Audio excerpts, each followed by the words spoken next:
Hello à tous, j'espère que vous allez bien. Aujourd'hui, nous allons parler d'une légende de loup-garou bien française, qu'on pourrait même apparenter au Dogman si on suit les tendances actuelles.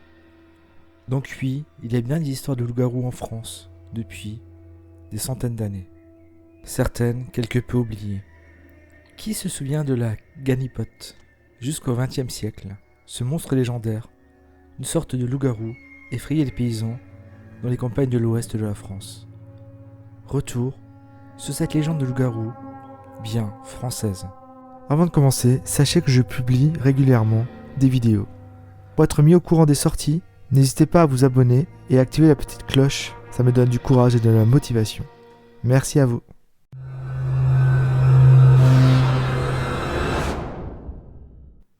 Quel est cet animal?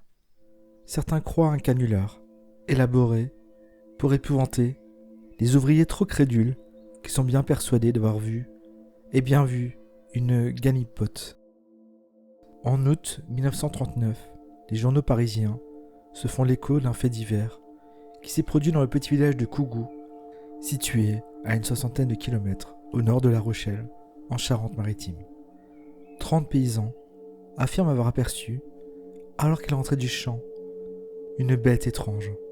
Cette créature appelée ganipote se présenta devant leurs yeux en sautant, dansant et carancolant. Cette bête est un quadrupède mesurant environ 1,80 m, couvert de poils longs blancs. Cette créature, sorte de loup-garou, appartient donc à la mythologie populaire de l'ouest de la France et fut particulièrement crainte en Charente-Maritime et dans le nord de la Gironde. On trouve des traces de la ganipote dans les livres sur l'histoire locale ou le patois dès le milieu du XIXe siècle. Pierre Joannine, un écrivain, fut l'un des premiers à évoquer cet animal dans son dictionnaire du patois en 1869. Selon la mythologie populaire, il est dit que la ganipote rôde la nuit dans les zones rurales, effrayant les personnes qui se promènent tard. La ganipote serait une créature malveillante, liée au monde de la sorcellerie. On dit qu'elle hante les bois sombres, parcourt la campagne les nuits sans lune, ou rôde autour des habitations, au petit matin et au crépuscule. Dotée d'un esprit taquin, elle est semblable au loup-garou, bien qu'elle puisse prendre l'apparence non seulement d'un loup, mais aussi d'un chien. C'est pour ça que je faisais le parallèle juste avant avec le Dogman. Ou alors d'un mouton, d'une chèvre, d'un chat, d'un lièvre et encore d'autres animaux. Elle se plaît à terroriser les passants en leur sautant violemment sur le dos, griffes en avant. Elle s'accroche et met toute sa force jusqu'à les étouffer. Parfois, adoptant une apparence inoffensive, elle invite au contraire les enfants à la suivre afin de mieux les égarer. Le processus de transformation d'une ganipote peut varier selon différentes façons. Selon certaines traditions, il est dit que l'âme de la personne victime de ce sortilège se détache de son corps pour s'incarner dans le corps d'un animal. Pendant ce temps, son enveloppe corporelle reste inchangée et plongée dans un état de sommeil jusqu'aux premières lueurs du jour. D'autres récits, au contraire, décrivent une métamorphose complète, les circonstances pouvant différer selon la région et l'auteur. Enfin, certains récits évoquent un phénomène de duplication du corps. La ganipote aurait ainsi simultanément une forme humaine et une forme animale et maléfique, sans même en être consciente.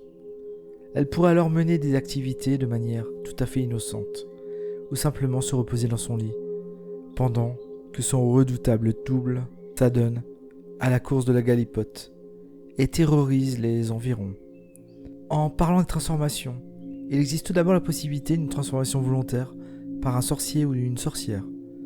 Par exemple, le village de Chaillé, il est dit qu'un sorcier qui courtisait une jeune fille aurait attaqué son principal rival sous la forme et avec les traits d'une ganipote afin de le pousser à renoncer à sa cour.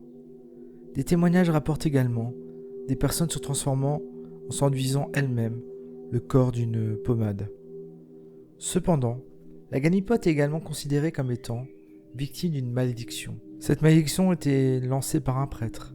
Il est avéré que lorsque des crimes sont non résolus, se produisaient dans la paroisse, le prêtre lançait un avertissement, appelant les coupables à se dénoncer et à se rendre à la justice. En cas de non-respect de cet avertissement, les coupables étaient menacés d'excommunication et de châtiment divin. Selon la tradition, si après 3 semaines, le coupable ne s'était pas manifesté, le prêtre prononçait une malédiction. Pendant l'office religieux, les femmes enceintes étaient invitées à quitter l'assemblée. Le prêtre lisait une dernière fois la menace de châtiment, écrite sur un morceau de papier, puis il le brûlait dans la flamme d'un cierge, et soufflait sur la flamme éteinte pour transporter la malédiction jusqu'au coupable, quelle que soit sa véritable identité. C'est ce rituel qui condamnait à courir la galipote.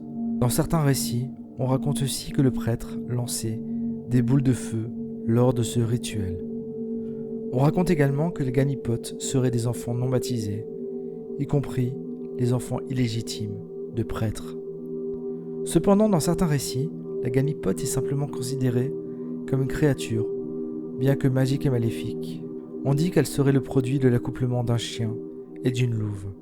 Comme quoi, dans les récits, il y a déjà différentes théories possibles.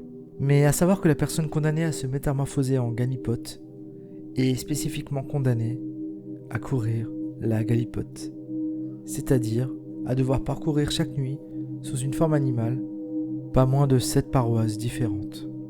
Ce châtiment dure normalement 7 ans, mais si la personne révèle sa condition ou se fait démasquer, elle devra prolonger sa course pendant 7 ans supplémentaires. Plusieurs récits mettent en avant 2 degrés de châtiment. En effet, certains individus, lors de leur course nocturne à travers les champs, ont la capacité et la permission de sauter par-dessus les haies et autres obstacles en utilisant des échelles. Les galipotes sont d'ailleurs reconnus en partie par leur agilité lors de ces sauts.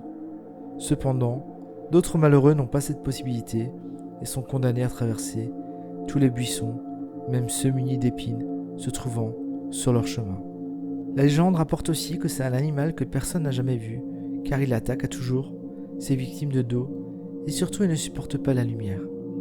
Pour s'en prémunir, les paysans creusaient des betteraves et mettaient des bougies à l'intérieur pour en faire des lanternes. Comme souvent, l'irrationnel populaire est porteur d'une morale. En l'occurrence, ne sortez pas seul le soir.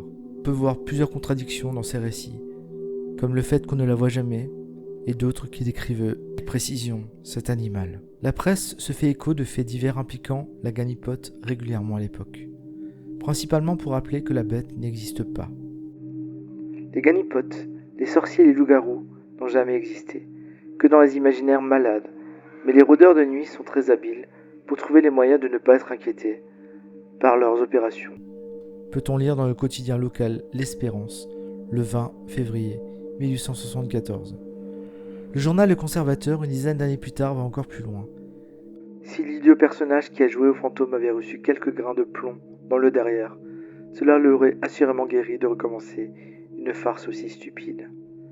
Au fil du temps, la légende a été progressivement délaissée. Au XXe siècle, de nombreuses personnes ont abandonné les activités agricoles pour s'installer en ville. Ces croyances qui étaient principalement transmises de bouche à oreille, dans les régions rurales, se sont peu à peu perdues. Bien qu'il reste encore des personnes âgées qui connaissent l'histoire de la galipote. Il existe également dans la région la nuit de la galipote. C'est une nuit au cours de laquelle des conteurs raconteront des histoires qui feront frissonner pour refaire encore vivre la légende, car elle fait partie de l'identité de la région. Et ces légendes doivent être racontées pour garder les histoires de la région et surtout son originalité. Dans la culture, à Saint-Palais-sur-Mer, en Charente-Maritime, une avenue a été nommée Avenue de la Galipote pour rendre hommage à cette créature mythique. Et une pièce de théâtre intitulée La Galipote a été écrite en 1953. Et c'est également le nom d'un journal trimestriel satirique qui est paru en Auvergne. Merci à tous d'avoir regardé cette vidéo, plus courte que d'habitude. J'aime beaucoup me replonger dans ces anciennes légendes qui pour moi sont très importantes pour garder une trace de toutes ces légendes françaises. Et je vous dis à bientôt pour une prochaine vidéo. Allez, ciao ciao.